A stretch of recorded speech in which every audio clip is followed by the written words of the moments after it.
یہ بہلول بھی اسی قبیلے کا فرد تھا، دجلہ کے کنارے مٹی کے گھروندے پاؤں پہ بناتا ہے اور انہیں مسمار کر دیتا ہے۔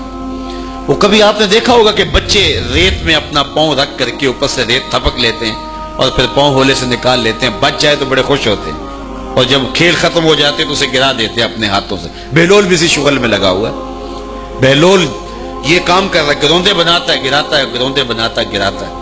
بادشاہ گزرا، پوچھا بہلول کیا کر رہے ہو؟ ہنس کے کہا جنت کے مکان بنا رہا ہوں۔ کہا بیچتے ہو؟ ہاں بیچتا ہوں۔ کتنے کا؟ 10 روپے کا، سیل لگائی ہوئی ہے۔ بادشاہ مسکرا کے گزر گیا، دیوانہ ہے، مجنوں ہے، اپنی موج میں لگا ہے۔ پیچھے سے ملکہ زبیدہ بھی آ رہی تھی، اس نے بھی دیکھا، کہا بہلول کیا کر رہے ہو؟ کہا جنت کے مکان بنا رہا ہوں۔ کہا بیچتے ہو؟ ہاں 10 روپے کا بیچتا ہوں۔ 10 روپے بادشاہوں کے لیے کیا ہوتے ہیں؟ 10 درہم نکالے، اس کو دیے، اس نے دریائے دجلہ میں پھینک دیا۔ فقیر اتنی دیر تک فقیر نہیں بنتا، داتا صاحب فرماتے جب تک مٹی کا ڈھیلا اور سونے کی ڈلی اس کی نظر میں برابر نہیں ہو جاتا۔ اور ایک مکان کے گرد، ایک وہ گھروندے کے گرد دائرہ لگایا، کہا یہ تیرا ہوا۔ ملکہ گزر گئی، بادشاہ بھی چلا گیا۔ شام کو اپنے محل میں پہنچے، بادشاہ سویا، منظر جاگا کہ حشر کا دن ہے، پھر جنت کا منظر ہے، جنت میں بڑے بڑے خوبصورت مکان ہیں۔ ایک مکان تو بڑا ہی اچھا لگا، تو جی چاہا کہ اس مکان کو دیکھوں۔ تو جب قریب گیا تو دروازے پہ لکھا تھا ملکہ زبیدہ۔ شوق سے آگے بڑھا تو دربان نے روک دیا، کہا یہ ملکہ کا ہے۔ کہا وہ میری ہی ملکہ ہے۔ کہا دنیا کے ضابطے اور ہیں، آخرت کے ضابطے اور ہیں۔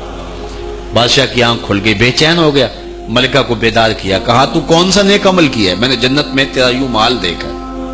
ملکہ کہنے لگی وہی معمول کی نمازیں، وہی سب کچھ، کوئی نیا کام تو میں نے کیا نہیں۔ ہاں یاد آیا، کل گزر رہی تھی، دجلہ کا کنارہ تھا، وہ جسے لوگ مجذوب کہتے ہیں، وہ جو دیوانہ کہلاتا ہے، وہ بہلول، وہ جنت کے محل کہتا تھا وہ بنا رہا تھا۔ میں نے کہا چلو کوئی بات نہیں، فقیر ہے، 10 روپے کیا ہوتے ہیں، تو میں نے 10 روپے کا ایک محل خریدا تھا۔ بادشاہ سر پکڑ کے بیٹھ گیا، وہ تو مجھے بھی کہتا تھا۔ میں دیوانے کی بات سمجھ کے گزر گیا۔ اگلے دن بادشاہ قصدن گزرا۔ جب قصدن گزرا نا تو دل دھڑک رہا تھا کہ کہیں مجذوب پھر آج مل جائے اور اسی موج میں ہو تو کام بن جائے۔ دیکھا تو بہلول وہاں بیٹھا ہوا ہے، آگے بڑھ کے دیکھا تو کام بھی وہی۔ بادشاہ پھر رک گیا، پوچھا بہلول کیا کر رہے ہو؟ اب دل دھڑک رہا تھا کہ مجذوب ہے، کوئی اور بات کہہ دے تو چلو اچھا ہو کہ وہی جواب دے دے۔ اس نے وہی جواب دیا، جنت کے محل بنا رہا ہوں۔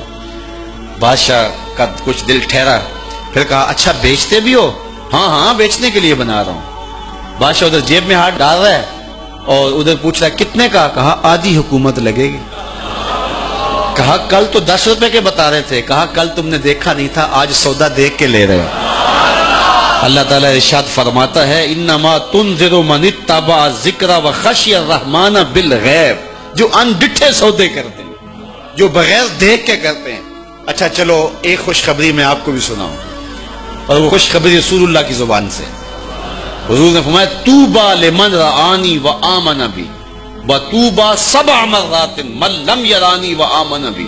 فرمایا صحابہ تمہیں مبارک ہو ایمان کی کہ تم نے مجھے دیکھا اور میرے اوپر ایمان لائے، اور کہا انہیں 7 مبارکیں ہوں جنہوں نے مجھے دیکھا بھی نہیں ہوگا اور پھر بھی ایمان لائیں گے۔ انما تنذر من اتبع الذکر وخشی الرحمن بالغیب فبشرہ بمغفرۃ واجر کریم۔ ان کو بشارت دے دیجئے بڑی عزت والے اجر کی اور خوشخبری بھی۔ تو جس اجر کو میرا رب بھی کریم کہہ رہا ہے وہ اجر کیسا ہوگا؟